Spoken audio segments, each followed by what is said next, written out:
গরম গরম ভাতের সঙ্গে এই রেসিপি আর সঙ্গে যদি কাঁচা সর্ষার তেল থাকে তাহলে মাছ মাংসের বাটি ফেলে রেখে এই রেসিপি দিয়েই ভাত খেয়ে উঠবে। তো রেসিপিটা শুরু করার আগে যেসব বন্ধুরা আমার চ্যানেলটিকে সাবস্ক্রাইব করেনি তারা অবশ্যই চ্যানেলটিকে সাবস্ক্রাইব করে পাশে থাকা বেল আইকনটি ক্লিক করে দিও। তো এখানে কাঁঠালের শীটগুলিকে প্রথমে ছাড়িয়ে নিচ্ছি। শীটগুলি দেখো খুব সুন্দরভাবে শুকিয়ে গেছে, এই জন্য হাত দিয়েই ছাড়িয়ে নিতে পারছি। আর যদি হাত দিয়ে ছাড়িয়ে নিতে না পারো তাহলে বটি দিয়ে বা ছুরি দিয়ে ছাড়িয়ে নিও। তো এখানে আমি কাঁঠালের শীটগুলি খুব সুন্দর করে ছাড়িয়ে নিয়েছি। নিয়ে এবার সেদ্ধ করে নেব প্রেসার কুকারে সামান্য একটু নুন দিয়ে।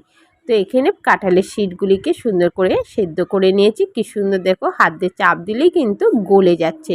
গ্যাস ধরিয়ে গ্যাসে কড়াই বসিয়ে কড়াইতে পরিমাণ মতো তেল দিয়ে তেলটাকে ভালো করে গরম করে নিয়ে কালো জিরে আর শুকনো লঙ্কা ফোড়নে দিয়ে কেটে রাখা পেঁয়াজ কুচি, গোটা রসুন, গোটা কাঁচা লঙ্কা দিয়ে বেশ কিছুক্ষণ ভেজে নেব।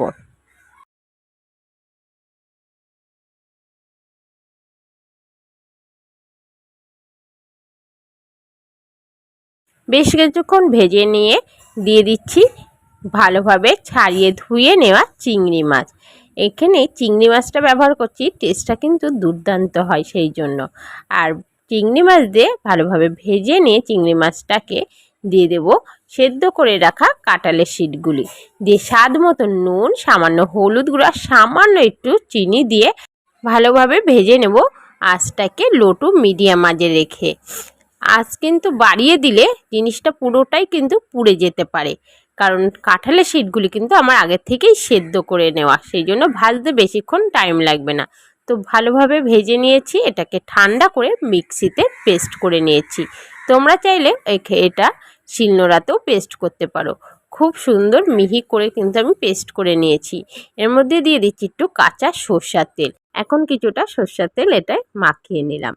নিয়ে পুরো রেডি হয়ে গেল আজকের এই কাঁঠালের শীট দিয়ে দুর্দান্ত একটি রেসিপি। আর একটা কথা, এটা যখন গরম ভাত দিয়ে খাবে তখন একটু কাঁচা সর্ষার তেল দিয়ে মাখিয়ে খাবে, দুর্দান্ত টেস্ট লাগে। রেসিপি কেমন হয়েছে অবশ্যই কিন্তু কমেন্ট করে জানিও।